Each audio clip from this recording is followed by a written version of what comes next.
Bonjour à tous.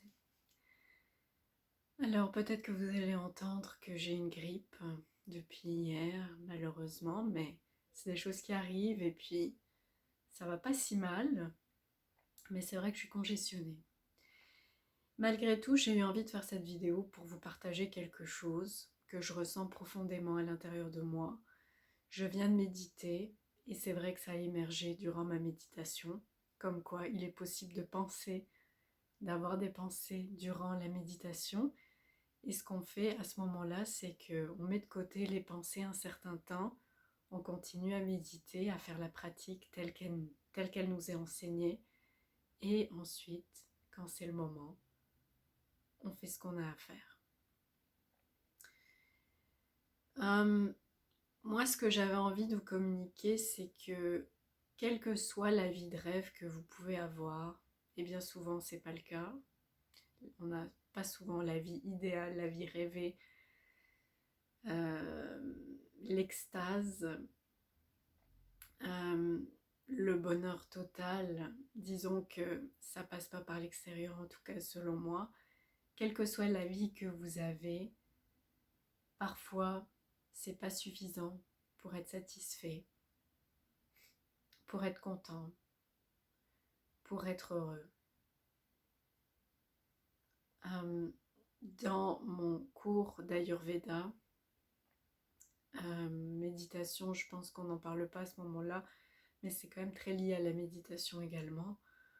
On explique le bonheur en Ayurveda, la philosophie du bonheur. On explique que le bonheur ne dépend pas des circonstances extérieures.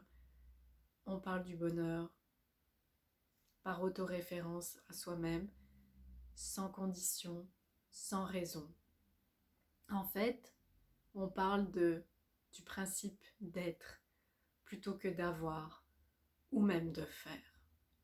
Je crois que c'est important de comprendre que ça part vraiment de l'intérieur de soi et de l'état d'être. Être à l'intérieur, dans ce silence total, dans cette paix et dans cette béatitude d'une certaine façon. Même si ça ne dure pas très longtemps, durant la méditation, on a souvent des pensées qui vont et viennent. Il y a quand même des espaces très courts, comme je le disais, entre chaque pensée, en fait entre deux pensées, et c'est là qu'est la paix intérieure, le silence, ce qu'on appelle the gap, que je traduis par le vide en français.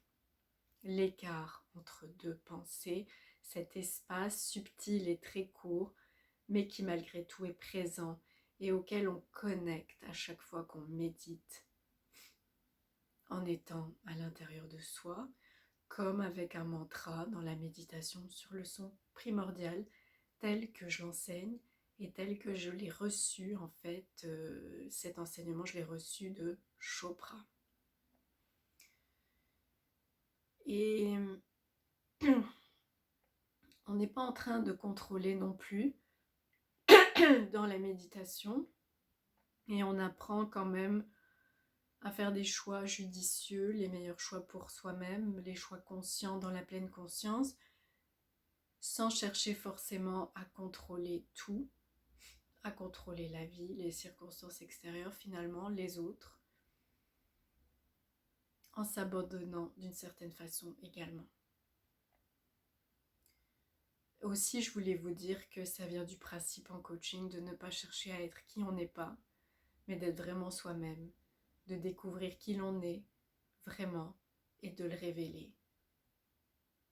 Parce que je crois que quelle que soit la vie que vous vivez, aussi merveilleuse qu'elle puisse être de l'extérieur, si vous n'êtes pas vous-même aligné et en train de vivre, on va dire, votre mission, ce qu'on appelle dharma en sanskrit, la mission de vie, le but de la vie, je pense que quelque part on passe à côté de sa vie et parfois ça se manifeste justement par des crises, par un mal-être, voire la maladie.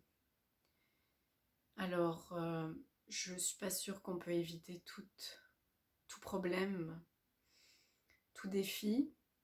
C'est aussi une question de voir les défis comme des opportunités, les obstacles comme des tremplins.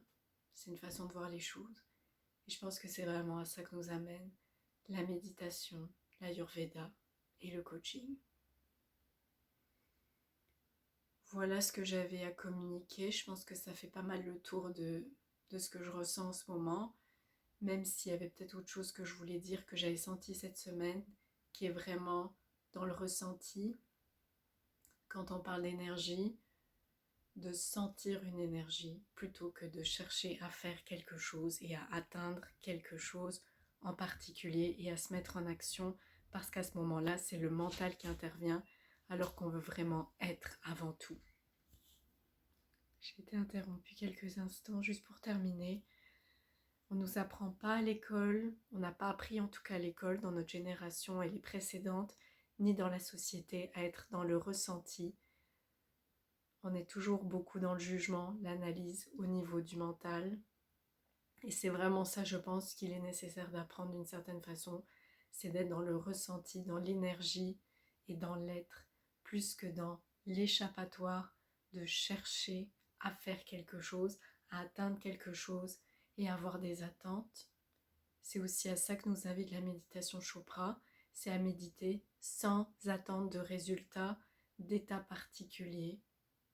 C'est d'être curieux, ouvert à la découverte, dans le moment présent évidemment.